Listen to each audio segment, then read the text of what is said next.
মক্কা ও Medina সহ Saudi আরব জুড়ে ধর্মীয় মর্যাদায় উদযাপিত হচ্ছে পবিত্র ঈদুল আজহা। মসজিদুল হারাম ও মসজিদে নববীতে লাখো মুসল্লির অংশগ্রহণে অনুষ্ঠিত হয় ঈদের জামাত। নামাজ শেষে বিশ্ব মুসলিম উম্মাহর শান্তি ও কল্যাণ কামনায় বিশেষ মোনাজাত করা হয়। সংযুক্ত আরব আমিরাতের আবুধাবি, দুবাই ও শারজা সহ বিভিন্ন অঞ্চলের কেন্দ্রীয় ঈদগাহ ও মসজিদগুলোতে ছিল মুসল্লিদের ভিড়। স্থানীয়দের পাশাপাশি বাংলাদেশ সহ অন্যান্য দেশের প্রবাসীরাও ঈদের জামাতে অংশ নেন। পাকিস্তানেও ধর্মীয় ভাবগাম্ভীর্য ও উৎসবমুখর পরিবেশে ঈদুল আজহা উদযাপন করছেন ধর্মপ্রাণ মুসলমানরা।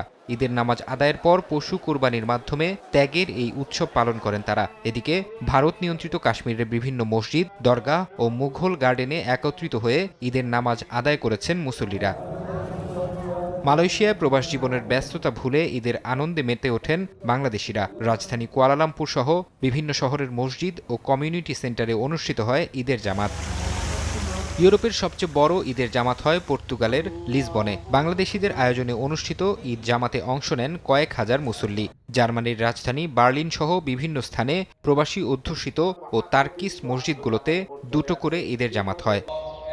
ইতালির রাজধানী রোম সহ দেশটির বিভিন্ন অঞ্চলে 50টিরও বেশি স্থানে খোলা মাঠে ঈদের জামাত অনুষ্ঠিত হয়। আয়ারল্যান্ডেও আল্লাহর নৈকট্য লাভের আশায় ঈদের জামাতে অংশ নেন অনেকে। ফ্রান্সের প্যারিসে প্রধান মসজিদের পাশাপাশি বাংলাদেশি অধ্যুষিত এলাকায় একাধিক ঈদ জামাত অনুষ্ঠিত হয়। ফিনল্যান্ডের রাজধানী হেলসিঙ্কিতে বাংলাদেশ কমিউনিটির আয়োজনে 3টি ইনডোর স্টেডিয়ামে উদযাপিত হয়েছে ঈদুল আজহার জামাত। সবচেয়ে বড় জামাত হয়েছে এসপো মুসলিম সেন্টারের আয়োজনে।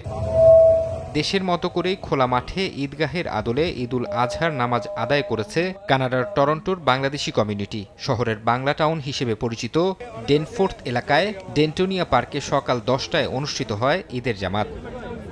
ফারহাদ চৌধুরী, সময় সংবাদ।